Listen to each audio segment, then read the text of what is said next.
Yo, what up, friends? We've got a huge stack card here, including the rematch between Magomed Ankalaev and Alex Pereira, AP, a favorite here on this show. But before we get to that, we want to hit you with some early prelims because Cover D has some fighters he wants to cover. First of all, in the early prelims, Patchy Mix, one of the fighters you've touted on this program before, is going up in a bantamweight bout against Jacob Wicklocks. He's the favorite in this fight. What do you think about Patchy Mix? And they got Patchy Mix. I hyped this dude up. He was coming from PFL, coming from Bellator. He was supposed to be the heir apparent, the person to challenge Merab the Machine Dvalishvili for the belt. This is supposed to be his fight on Saturday, but he fumbled the bag and lost his UFC debut. And everyone talks about UFC jitters. It is a thing. Not all fighters do have them, but a lot of fighters do have it. And he had it. I'm going to need Patchy Mix to beat the dust off this dude. I'm gonna need him to show up and show out and prove to everybody that he is a threat in the bantamweight division. Show everybody how great of a fighter you are, Patchy. Yes, okay, you messed up. It's all right. Okay, you had the bright lights. You were talking because he was talking cash money shit before that fight and lost. So we're gonna need you, please, Patchy. I need you. Beat that ass. I'm gonna need a first round knockout. Exciting. Make an example of him. If he doesn't make an example of him, does he lose some more shine on his? If he has a very bad outing, as Christopher Wallace once said, don't be mad. UPS is hiring. Right? Wow. So where are you gonna go? BKFC? You know what I'm saying? Yeah, you're right. You're not gonna go back to PFL unless they want to have you back, like AEW getting like Andrade or somebody. So it just depends what you want to do. So I need him to show up, show out. I like the very updated reference on the news that just came out today about Andrade being resigned to AEW. Hey, very well done, my friend. I try. All right, cool. Let's move it on into the couple of more prelims here.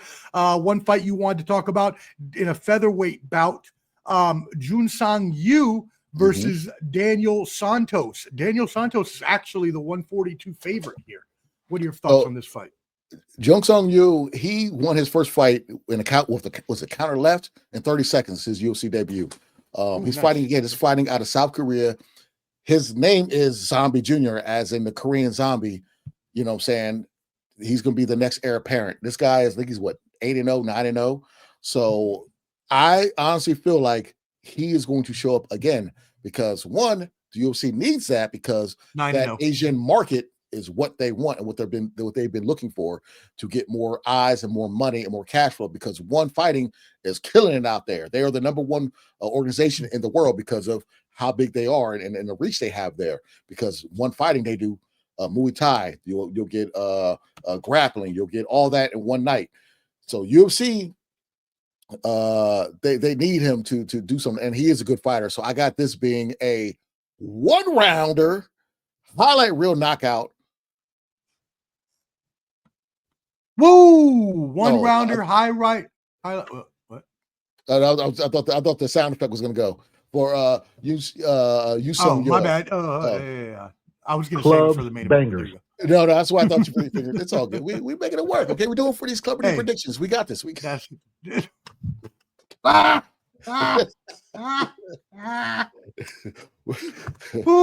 look at me. I'm smart. I came up with Club predictions. That's hilarious. This is going to be a good inside joke for a while. All right, let's move it into another prelim. Ateba Gautier. Gautier, yep, got it perfect. There you go. Versus Tristan Vines, middleweight bout. What are your thoughts on this? This is what I need y'all to do. You can do it now. Open up another window. Type in I'm butcher his name. Gautier, how you spell his name? Was it A? I'll put it in the chat. Yeah, put it in chat. Type that in, okay? This guy standing next to Sean Strickland, you think they're in the same weight class, but he's in a weight class lower than him. This guy is a big dude. He is fighting out of Cameroon. He is the next Francis Ngannou, okay? Type him in there. Okay, he's undefeated. He's a rising fighter in UFC. There's a reason why he's the main event in the prelims. They're going to showcase him And the guy he's fighting, I think his last name you said is Vines. Vines. Because this could be as short as a Vine. Because he's going to knock him out probably in the first 10 to 15 seconds. Okay. Like a Vine video? Like the whole Vine? Yes. He's gonna knock him out that fast. This kid, what a tremendous they call him Mini Francis Ngannou for a reason. All right. Look up his highlights. This guy's he reminds me of me back in 1987. Okay. When I was out there and had a Jerry curl, and you know, I used to do my thing back in the day, but y'all just don't know about it. We didn't have social media back then. But this kid is the next big thing. He is the next Francis Ngannou from Cameroon. He just got blonde hair, looking like a Wesley Snipes from Demolition Man. But don't let the blonde hair fool you. Okay. I don't know why you black as could be got blonde hair, but hey, check this guy out. Demolition Man. First round. Showcase knockout. All right. There you go. By the way, kids, if you were not old enough to get the Vine reference, Vine was a social media site back in the day where you used to have 7 seconds videos that you would post. Like literally, you had only 7 seconds to like figure out what you wanted to make a video of, but it spawned so many different like meme-worthy videos for the rest Paul of the time. Came from the Vines. King Batch, he was a Vine guy. My ex used to call me a Vine, but I was tired that night. Don't make fun of me. You know, I was whatever, but that's another story. All right, let's move it into the main card in a middleweight bout. Number 14 ranked out of Germany, Abus Magomedov, that was good, versus Joe Pfeiffer. Abus Magomedov is the favorite in this fight. What do you have on these two? You know, we had a bunch of Magomedovs we talked about today. It's crazy about Abus Magomedov. You'll like this, because you know he was like some of my friends. He was born in Dagestan and then moved to Germany at age 15. So he's kind of like Hamzat Chimaev, where he went to Sweden. So he's got that Dagestan lineage or heritage, whatever, and then went to Germany at age 15. Joe Pfeiffer fighting out of Jersey. You know, he's I wouldn't say a blue collar fighter. He lost his first time in Contender Series, came back. He was on I think he's won what? He's lost only one fight out of his last 5 fights or so. He was on a 4-fight win streak.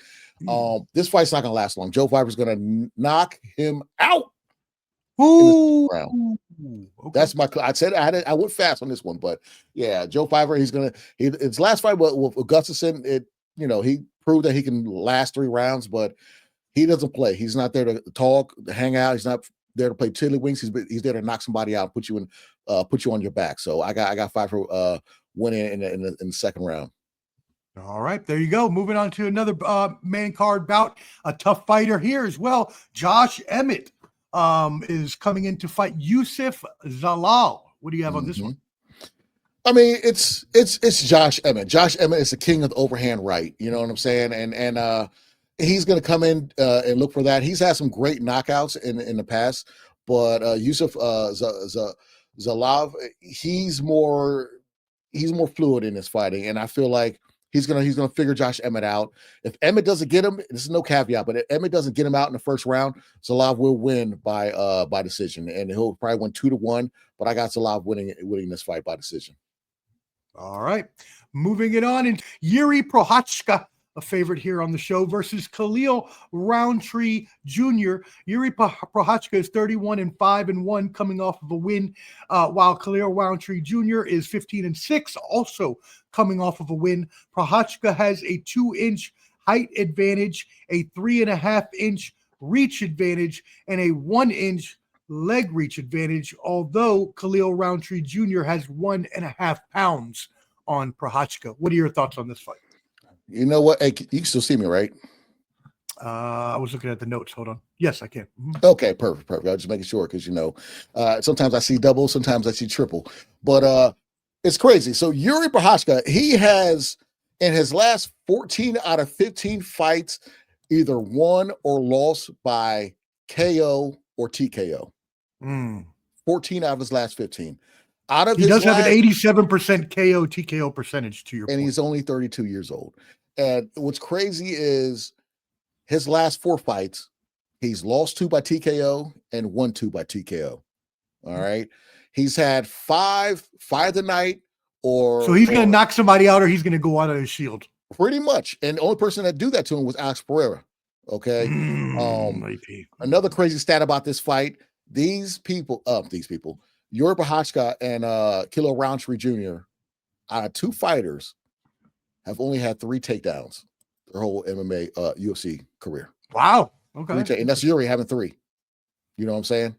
So this is going to be a stand-up war. This could be fight of the night. All right. Ooh. Now, Yuri usually when he fights his past fighters, he's in the zone, he's ready to whoop some ass, yada yada yada. But fighting fighting Alex Pereira, he was like, "Oh, I gotta go to a dark place. I gotta think of this and that. I gotta go on a mountain and eat some sea moss." He was just doing all some weird shit. So I think in his mind, he lost the fight already. Any other person he fights, he's ready to just get him up out of there. Khalil Rountree, they have the same opponent being Jamal Hill. Both of them, that was their last fight. Yuri got him up out of there, knocked him out at TKO, and then Khalil Rountree, it was a unanimous decision fight when he got Jamal Hill. I like Khalil. He's one of those guys. He reminds me of similar to an MMA Daniel Dubois, where when he got his confidence, he became a totally different fighter. And he has his confidence right now. His stand-up game, his Muay Thai is going well. That kick he got Rochik when he kicked him right on the knee and tore his knee, which was disgusting. You know, he's on the top of his top. He was on the top, but then he fought AP Alex Pereira, and even though he dropped him, with Pereira being careless, he still lost that fight, and he got a ton of scar tissue on his nose and eye in that fight. I think that's going to play a factor when fighting Yuri Procházka. I think this fight was I was going back and forth on who I should go Khalil, go Yuri. Clubs, bangers. This Clubs, is bangers. on the spot. Clubs. You hear the prediction? I got Yuri. Boom. Third round knockout. Yuri be a highlight reel. Procházka. And I feel like I kind of feel they might stop because of a cut, but I just see Yuri getting him up out of there. I like Khalil too. He's a really good fighter. It's just that only fighter I've seen Yuri kind of not act normal with, and he's an odd guy anyways, was when he fought Alex Pereira, and he kind of lost it before he got in that fight. He was doubting himself. So I'm gonna go with Yuri on this one. All right. Yeah.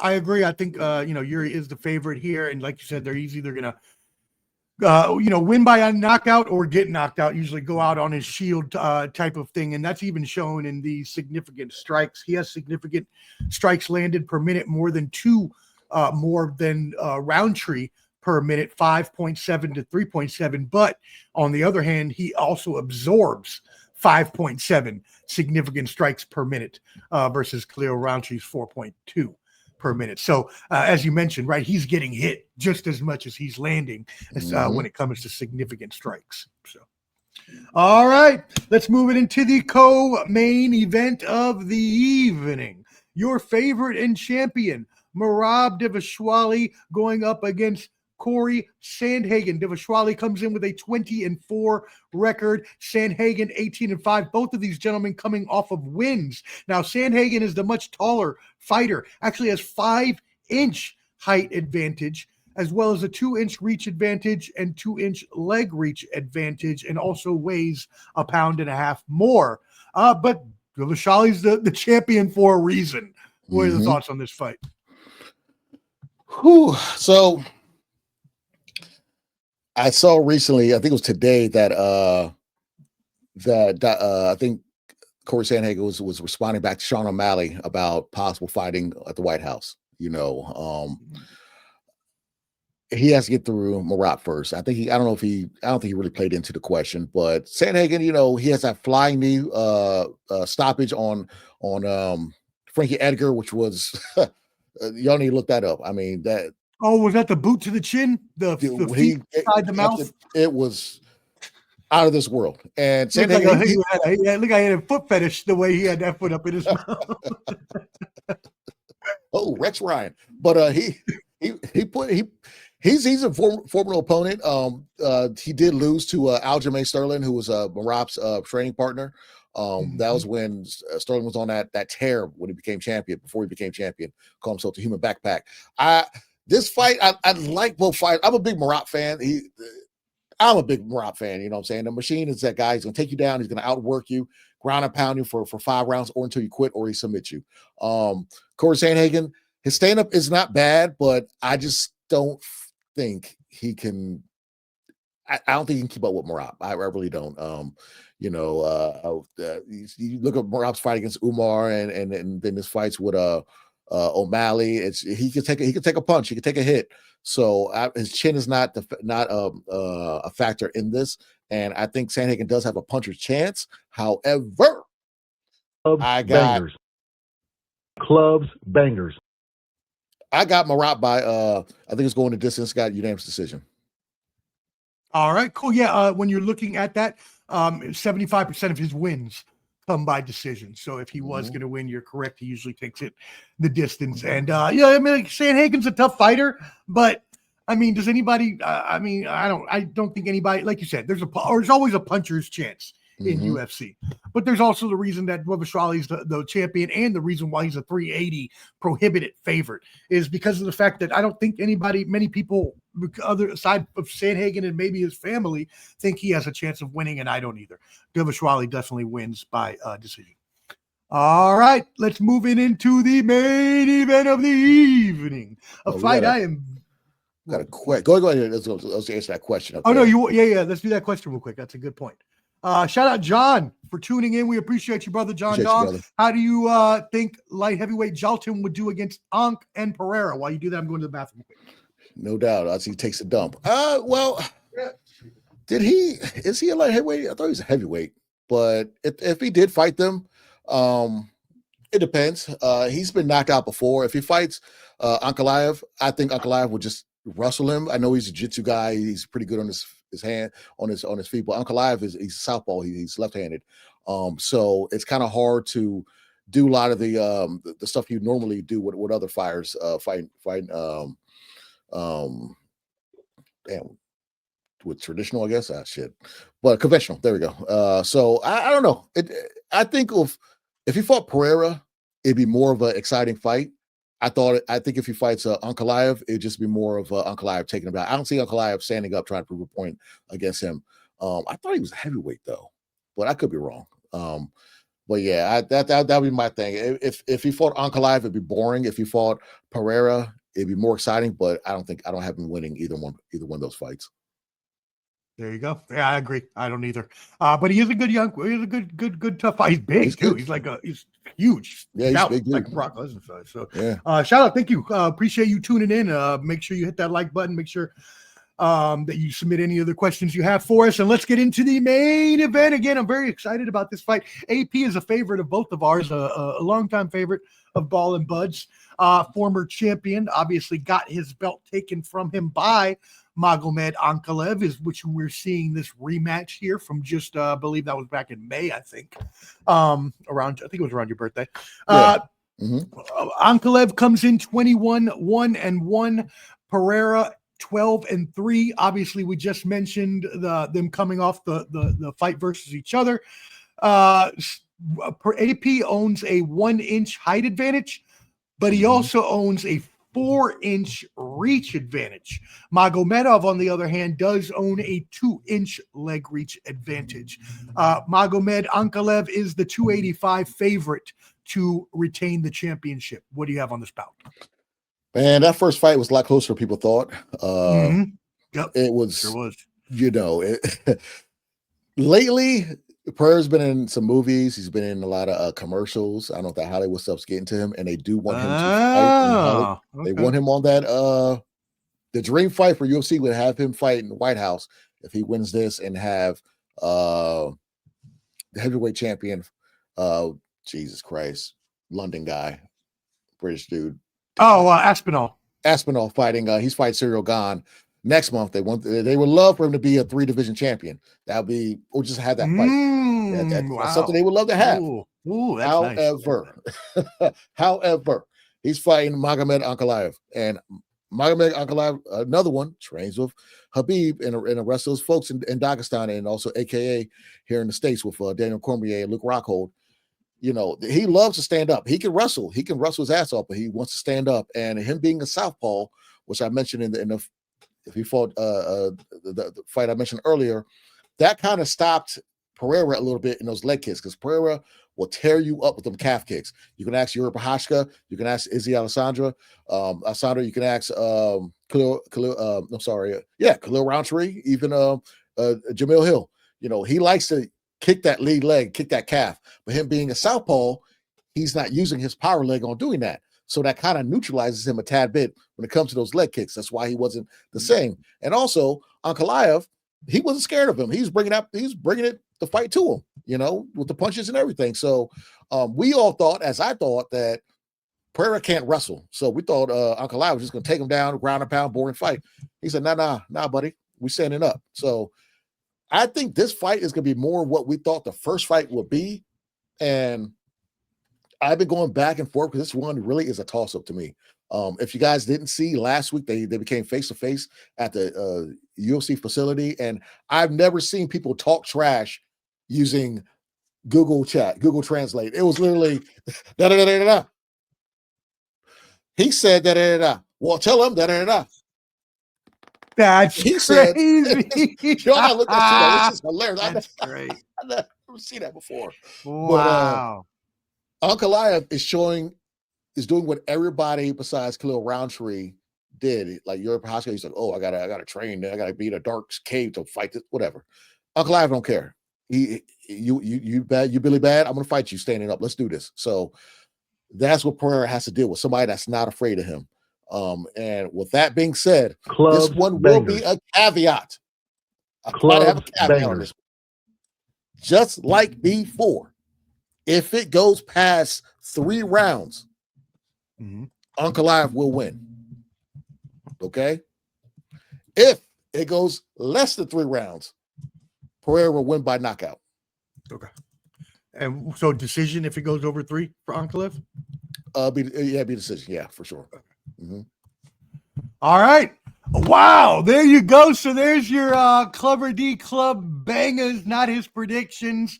Club Bangers will give you a unanimous decision by Ankalev. Did you want unanimous or split? Or it doesn't matter. It'll say unanimous. Yeah. Okay. It could be just he'll win. How about that? There you go. Hedge your bets. Ankalev will win over 3, and then under 3, Alex Pereira by KO. There are your Club Bangers. I am going to go with Club Bangers. AP. Yes, I'm going with AP to get his belt back. I can see it. It could happen. Yeah. I think you're right. I think you're right about one thing, is that fight was a lot closer than most people had it out to be. And I think in an alternate universe, AP could have won that fight. Subscribe on YouTube at Ball and Buds for sports and entertainment live streams and videos.